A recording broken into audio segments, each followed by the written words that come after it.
现在是周日晚上的8点半。本来这支视频呢应该是今天下午录的，但是每个周六周日，这就是我要搬家的原因。本来这个时候呢，一般我是躺在床上，然后这个看看视频，然后看一看 vlog， 特别是自己的 vlog， 然后呢，对于下一周发生的事儿，对吧，稍微焦虑一下，然后紧张一下，然后带着这种忐忑的心情入睡。然后但是现在夜幕降临，人就会自动的进入到一种这个掏心掏肺的模式里。所以今天这支视频呢，就虽然是充斥了大量的我的个人观点，然后里边说到的东西也不是放之四海皆准，但肯定是发自肺腑的，然后你在别的地方肯定听不到的。在开始聊之前就是有这么几个声明。首先，这支视频中间会充斥大量的英文，就我知道很多人可能不太喜欢这种中英文夹杂的这种表达方式。就首先我学的这些专业知识，我就是用英语学的，然后呢，我使用的工具，然后我应用的场景也都是在一个英语的环境之下，所以就算是我硬把它翻译成中文，我都不知道该翻译成什么，或者我都不知道能不能翻译对。其次呢，就是因为我现在在美国上班，所以我提到的一些比如说公司的组织结构，然后或者说一些人才，然后硬实力软实力，这些都是针对这个美国的一个工作环境，很有可能跟国内的这个公司会有一些出入。再次呢，就这支视频不会从就是我怎么找工作开始，也就是说这支视频可能不会教你怎么去找工作。我在 B 站和油管上其实都收到过一些热心朋友们的留言，就是说我现在还是在校学生，我现在有点迷茫，然后不知道应该选择就业方向，然后不知道是不是应该回国，然后等等等等。如果你对这些内容感兴趣的话，有可能我会做一期视频。最后呢，在这个视频里，我可能会举很多就是跟点击数据相关的例子，因为毕竟在所有的数据当中，我最熟悉的就是点击数据。那如果你要是对于什么machine learning， 然后 data science 等等等等，我可能不会特别具体的讲到这些方面。从我正式上班之后吧，就是每年回国，基本上都会有人问，就是你在美国到底是干嘛的呀？然后如果是比如说叔叔大爷这种长辈，对吧？一般我就会说这个数据分析。数据分析是一个有点抽象，然后又有点熟悉的这么一个词，就是他们可能也在这新闻上有听到过，所以一般呢，一听到这儿，他们可能就不会再继续问了。但是呢，跟朋友在一块儿的时候呢，因为大家都很关心你，对吧？然后你也确实想好好给他们解释一下，就我到底是干嘛的。我大概试过那么2-3次吧，就是在不同的时间和不同的朋友解释我到底是做什么的，然后基本上就是解释到一半，然后我朋友就来喝酒，就这样就。当别人问你就是你的工作是什么的时候，其实他并不想知道，我每天上班是在用这个 Snowflake， 对吧？然后我写一写 Python， 然后这个渐景模型，他不想知道这个，他想知道的是一个公司为什么会需要你这样的人。这些信息呢，在我刚刚工作的那几年，我确实自己是真的不清楚。我刚开始头1-2年的工作 title 就是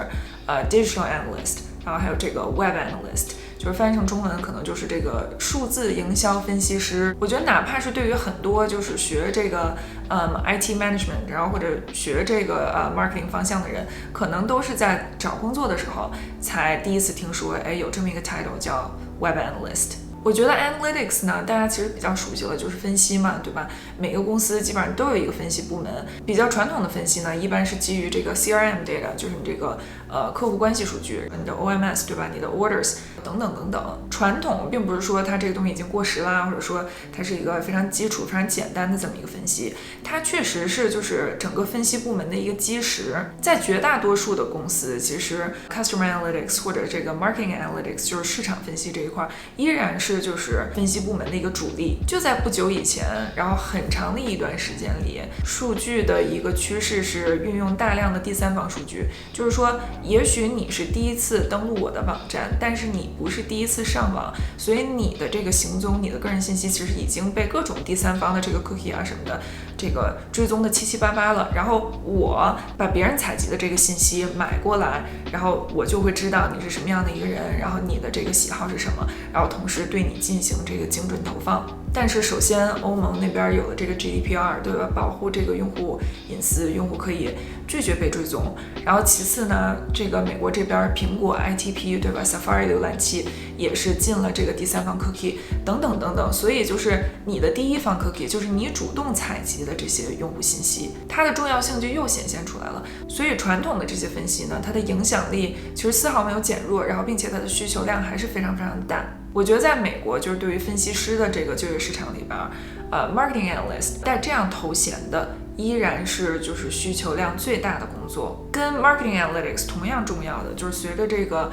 互联网的普及，然后尤其是智能手机的普及，然后大家现在都有这个自己的网站，还有自己的 app， 在这样的一种情况下，那么基于用户点击数据的分析就成为了另一个非常重要的部分，也就是我的工作。Digital Analyst 或者是 Web Analyst， 虽然这个 title 是叫 Web Analyst， 对吧？网站分析，但其实它也是包括 App 在里面的。相比于 Marketing Analytics， 就是分析师需要写很多这个 code， 然后把它放在这个数据库里面跑。点击数据呢，一般会有一个这个数据分析平台，比如这个 Adobe Analytics， 然后或者这个 Google Analytics 360。有分析平台的好处呢，就是为了方便那些不会写 code 的人，比如说marketers， 对吧？市场的人，或者 PM 这个产品经理，方便他们找到数据，然后使用数据，然后并且做成一个他们自己的一个 dashboard。那为什么点击数据它就有一个比较好的平台可以用呢？因为它数据的这个种类实在太多了，然后同时也是为了推行现在的这个叫 make data driven decisions， 对吧？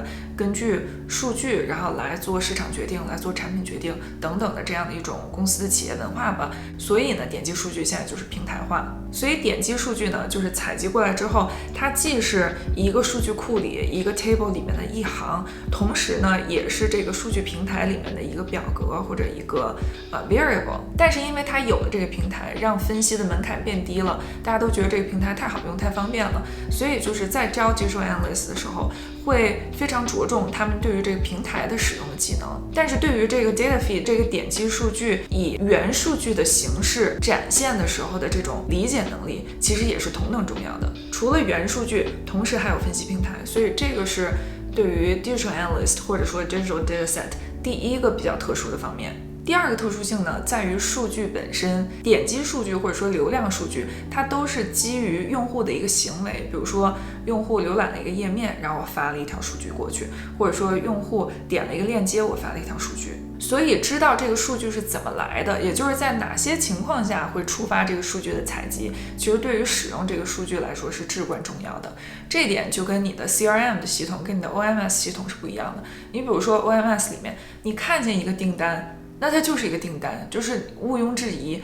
但是如果是在你的点击数据里边，你看着一个歌，然后 play 100次，你就不能假设说这100次就是用户点了100次播放键。播放的这个行为到底是用户点播放键的时候完成采集的，还是当一首歌真正被成功的开始播放的时候才采集过来的？如果是用户行为，那同一首歌播放暂停播放暂停，那是不是就等于 play 了2次呢？那如果是自动播放的状态下，并不是因为用户点了这个播放，那么你看到的是这个歌播放了0次还是1次呢？用户点了，但是因为网络错误，这个歌没有成功的播放出来，那么这个时候是1次还是0次呢？你不知道这些，那么就会影响你对这个数据的解读，从而得出完全不同的结论。不知道这个数据是怎么来的，或者说它采集的不好，比如说你想要的是纯播放量，但是 developer 给你采的是就是按播放键的时候的那个数量，那么这个时候受累的是谁呢？就是你自己。你总不能说这个数据不好，我就不分析了吧？所以作为分析点击数据的人，你必须要非常非常清楚自己的 use case，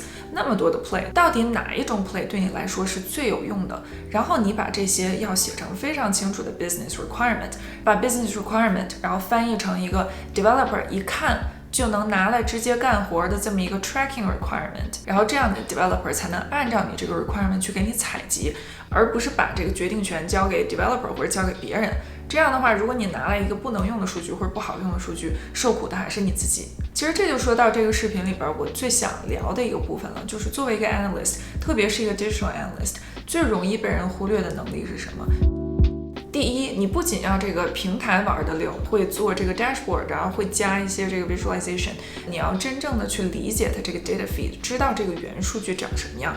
第二，你要知道你这个数据是怎么来的。第三点就是要会 QA， 这一点就是不限于点击数据，无论你做任何分析，你都要能够 QA 你自己的结果。大多数人对于 QA 的理解呢，就是我做一下这个 spot checking， 我铺一个前20行，然后看着过去就过了。这种解决方法在我看来，我觉得不能叫 QA， 而是叫碰运气。就什么叫真正的 QA 呢？就是你要 QA everything， 然后最后你要给我一个 margin rate， 就是你交付的这个东西它的误差是多少。给大家举2个例子吧，就都是我自己的一个亲身经验。第一个呢是跟点击数据相关的，然后第二个呢就是我做的一个 marketing analytics 的这么一个分析。在原数据里，我们看到是一个人在一次访问当中看到了这个100个网页，然后同时点了20个 link， 对吧？一共120行。所以当时我们要求 BIE 交付的这么一个成果，就是把所有这个 hit level 变成一个访问级别的一个 table。那么在 visit table 里面就只有一行起止时间，然后你这个 visit ID，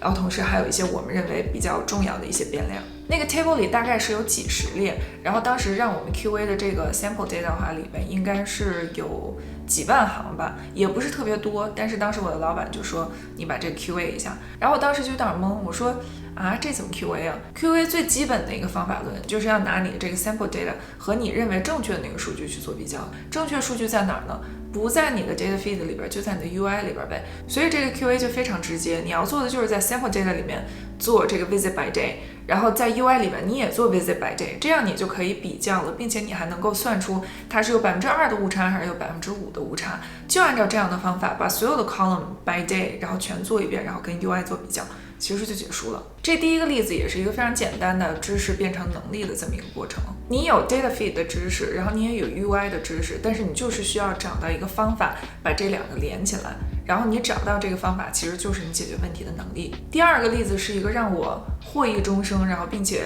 醍醐灌顶的这么一个例子。我老板找到我，然后让我做一个 BI 的这么一个分析，就是他其实也不用点击数据，就是用一个CRM， 然后还有你的这个 finance data， 就是根据用户这个消费行为，然后消费品类，线上还是线下，它是 new return 还是 reactivated 等等，然后给它做一个 segment， 然后做一个巨大的一个 dashboard。因为我们已经有一个很复杂的一个 code 已经写好了，平时你就跑一下，然后做一个这个 monthly report 就行了。但是那个时候呢 business 有一个非常非常具体的要求，比如说他就是想看在2楼消费的人，然后他都是从哪儿来的，然后或者他以前上哪儿消费，现在又在哪儿消费了等等。所以我就是对着一个不怎么熟悉的一个 data set， 然后以及一个不是我写的一个 code， 就是狂改，然后最终终于把这个 report 给跑出来了。然后我当时老板看着我跑出来这个数，就问他说你 QA 了吗？我当时心里其实就一沉，我知道他一定这么问。我老板是一个就是对于 data quality 要求非常非常高的人，就我们做什么他都会问我们有没有 QA， 是怎么 QA 的。但是这一次我就真的很懵，然后同时心里还有点委屈，我就觉得这么短的时间内，然后你让我做这么大的一个改动，然后同时还是一个我不熟悉的一个 data set， 而且这回的这个数据也没有 UI， 我拿什么 QA 呢？就难道你是让我 QA 我的逻辑吗？就是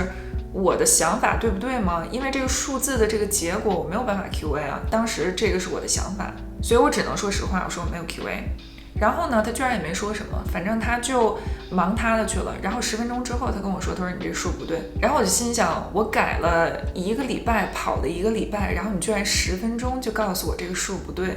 但是我又非常相信他绝对有这个能力，如果他说不对，那一定是不对。我就是想知道他是怎么发现的。他pull了一个那段时间的一个总的 customer 的一个数量，然后又把我每一个 segment 这个 customer 数量加到一块儿，然后发现差很多，那可不就不对吗？当然他自己也加了一些微调啊什么的，所以他能够迅速的帮我指出我可能是哪个 segment 最有问题。这件事儿在我看来就不是一个简单的从知识到能力如何 QA， 而是从知识到能力到价值观，就是所有的问题在他脑子里其实都是一个问题，就是他已经有一个非常稳定的这么一个解决问题的价值观，然后他能够套用到任何情况里。这也是我认为就是学习的最高境界，就是把一个东西能上升到一个道的高度。那个 project 是我跟我前老板一起做的最后一个 project， 我们总共可能做了2个多月，就直到我走那个 project 其实也没做完。然后我们中间还跟这个 C level， 然后还跟这个 president level， 然后还有店长级别的人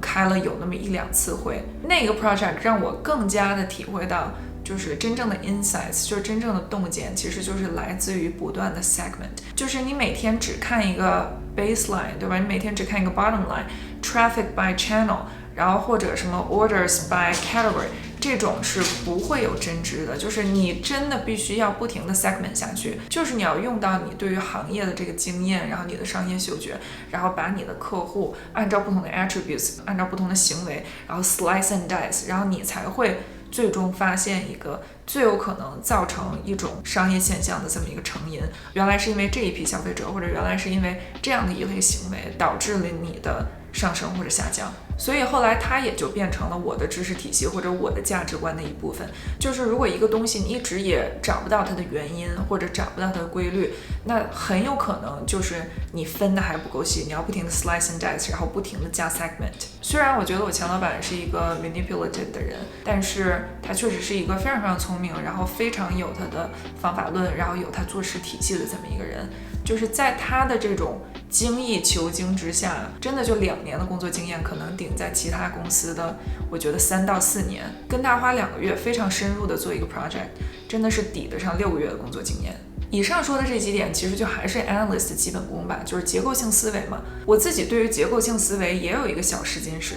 就是你回想一下，在工作当中是不是经常遇见一样的问题，然后但是每一次你都会觉得好像无从开始。比如别人带着 dashboard 过来，然后跟你说你这数不对，你这个 Adobe 有问题，你知道你自己要问的第一个问题是什么吗？或者说你有没有一个条件反射式的一个处理方式？如果你每一次都觉得像在解决一个新的问题一样，那我觉得就是你还没有建立这一块的这个结构性思维。可能不需要质疑你的知识，但是你可能要花一点时间，然后自己去琢磨一下，然后好好整理一下，发展出一套适合自己的知识体系，然后不断的去刻意的练习。每个人的知识体系都是不一样的，每个人的价值观也都是不一样的，但我相信只要你肯花时间去总结去反思，你一定也能建立你自己的知识体系和价值观。我觉得另一个就是经常被忽略的一个能力是 PM 能力。首先在一个公司当中，就是 Analytics 并不是一个生产部门，但是我们也有我们自己的一个用户。你比如作为 Digital Analyst 的话，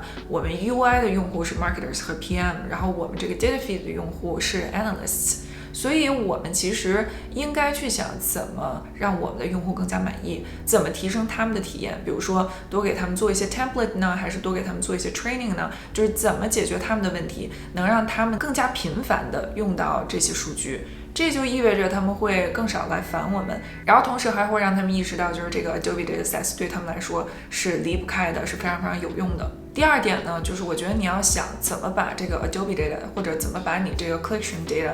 带出你的这个 tool， 带出你的这个平台。为什么一定要把这个 data 带出平台呢？因为这个 data 存在 Adobe 里面，它有分析的价值，但它不能给公司赚钱。能赚钱的是什么呢？比如说你的 personalization， 对吧？然后你的 email targeting， 或者帮公司省钱，比如说 media mix modeling， 对吧？ MMM 它能够决定这个公司在哪些方面应该花多少钱。如果我们能把 Adobe 的 data feed 到这个 personalization， 或者到这个 MTA、MMM 这些 model 里面，让它要么挣钱，要么去省钱，那么 Adobe 这个 data 就会越来越重要。我们手里的这个 product， 如果不仅能够让我们的用户满意，同时还能跟公司的利益保持一致，那么你的工作也会变得重要。即使你不在乎这个升职加薪，然后有更多的权利，然后能带更大的团队，如果你只是对 data 感兴趣，我只想做有意思的工作，那这对你来说依然是一件好事，因为你的 use cases 打开了。我认为最后一点 Digital Analyst 和 PM 很像的地方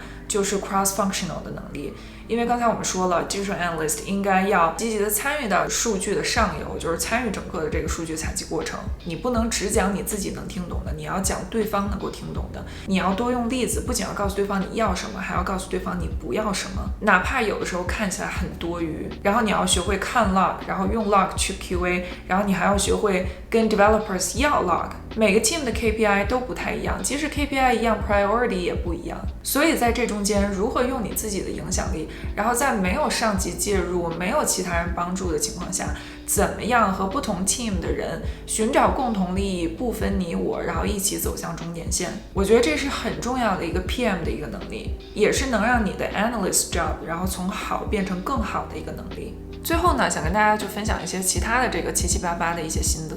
我都给它写到这个小本本里面了。第一个呢，是我觉得作为 analyst 很容易交到别的部门的朋友。第二 ，analyst 的工作很繁琐，我觉得即使做到 senior manager 或者在有一些公司做到 director 级别，也还是要就是撸起袖子做一些 dirty work。第三，这又是跟 digital analyst 相关的，就是一定要保持学习，但是学习的方向不仅仅是 Adobe 知识，也包括政策。你比如说苹果 ITP 的这些政策演变啊，然后包括这个欧盟一些用户隐私的这些新的举措啊什么的，因为都有可能成为这个美国，然后以及全世界的这么一个风向标。就包括你们内部关于这个 PII data， 然后或者这个 privacy 啊什么这些的一些政策啊什么的，尤其在大厂也需要经常的去 follow。政策一旦出现变化，这就意味着你的对策也需要跟上。我们现在在这个数据范畴里面遇到的很多问题都是前所未有的，所以就是你跟你的老板其实是在一个差不多的一个信息水平上，所以这个时候就需要你自己有一些 thought leadership 啊，然后也是你发光发亮的这么一个机会吧。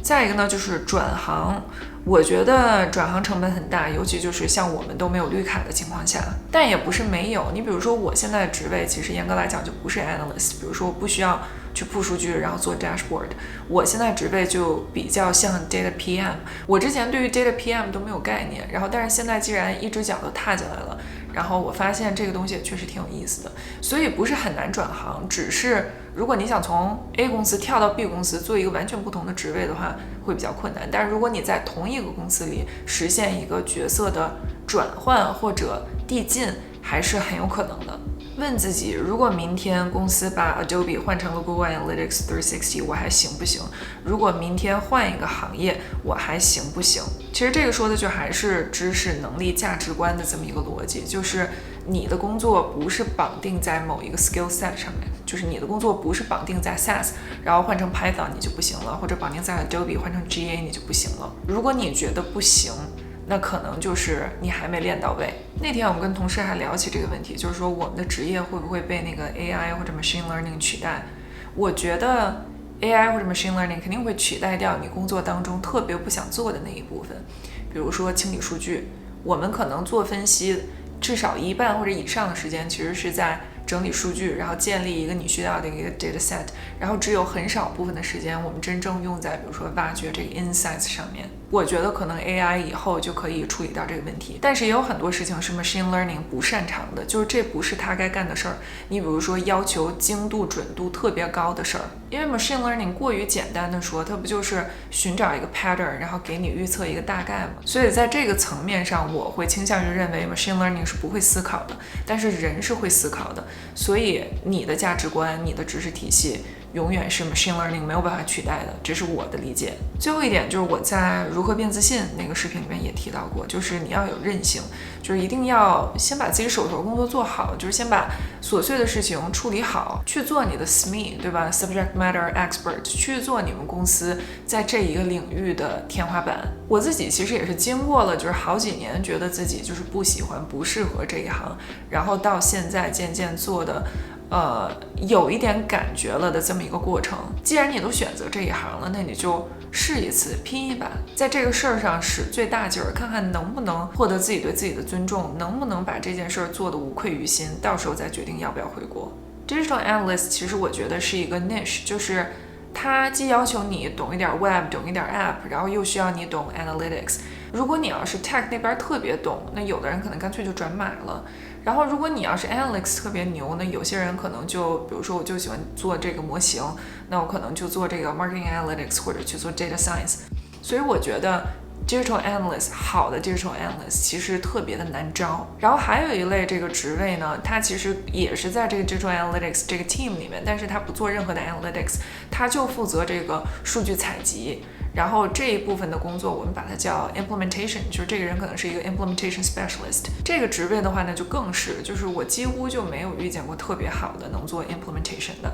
关于 Adobe 还是 Google Analytics 360，我之前的老板其实他有个特别明确的倾向，他就是绝对不会用 GA， 因为他觉得就是 GA 有一点conflict of interest 啊，就是他分析那个广告流量，但是他本身又是做广告的呀，反正就之类的，那是他就是他个人的一个想法，但是也能代表很多人。好用程度上吧，我觉得 GA 应该是公认的更好用，就上手更容易。它有很多内置的，就是已经做好这个 dashboard。然后传统上认为就是 Adobe 呢，就是你需要做很多的 setup， 但是它更适合这个 e-commerce 的分析啊。我觉得 Tool 这个东西其实就是这样，就是门槛比较低的，一定就是后期的，你想改变它的这个设置啊什么的，就没有那么的灵活，就不太适合高端玩家。但是适合高端玩家的呢，它一定不会是那种特别容易就上手的。我不是说 GA 不适合高端玩家，因为 GA 现在 e-commerce 这个 tracking 上，其实他们两个已经没有什么特别本质的区别了。我非常不想挖这个坑，但是我觉得可能需要另一个视频去讲这个 Adobe 到底这个东西牛逼在哪儿。总之吧，我觉得如果我要是 Adobe 的这个 PM， 我觉得这个事情就是一个非常大的一个挑战，就是你如何让这个东西更好的上手，否则你就会流失掉一部分不那么 technical 的用户，不那么想要花时间去好好把它 configure 的一个用户。你不能期待说，哎，这个东西我们 help doc 都有，你不能期待你的用户都成为 Adobe expert。你的东西再好，但是懂的人少，那你的用户很有可能就只能找更好用的了。因为对于用户来说，一个分析平台，他们首先得能用起来，他们才会爱上它，才会离不开它。我觉得自从 Adobe 有了这个 Workspace， 对吧，把所有的这个 report 都变成像 Pivot Table 一样，其实已经是一个非常大的突破了，但是还是路漫漫其修远兮。所以虽然我个人很喜欢 Adobe， 但是我觉得 Adobe 这个 product 确实还是要继续加油。现在是10点46，居然录了2个多小时，但我觉得我把我最近脑子里一直在想的，然后同时也是就是看这本书孙圈圈的《请停止无效努力》，就是边看这本书然后边做笔记，然后想到的一些东西，我觉得都表达了吧。希望这支视频没有那么的枯燥。那如果你有其他对于这个美国职场，然后或者这个 analyst 找工作之类的这些问题，然后也欢迎大家在视频下方留言哦。对，然后我还有一个微信公众号叫做小白本儿，有的时候好像还是觉得有些想法来不及录成视频的，或者就是有一些想法本身我会觉得好像更适合把它写下来，所以我也会在公众号上面发一些这个职场感悟啊，然后还有爱用分享啊之类的。除了职场以外呢，如果你对美国的生活感兴趣，也欢迎在 B 站和 YouTube 上面关注我，我会在每周日更新我的 vlog。如果你喜欢这个视频的话，也欢迎你点赞、转发、关注、投币、收藏，总之就是欢迎你分享给你觉得可能会对他们有帮助的人。那感谢大家的收看，让我们共同努力，加油！我们下期视频再见。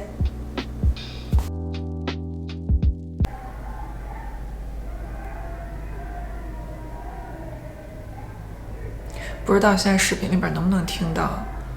楼下有一群人在唱歌，还在欢呼。关于 Google Analytics， 关于 Google Analytics 关于 Adobe 还是 Google Analytics 360 Google Analytics 360 Google Analytics 360 Google Analytics 360 Google Analytics 3，关于是 Adobe 还是 Google Analytics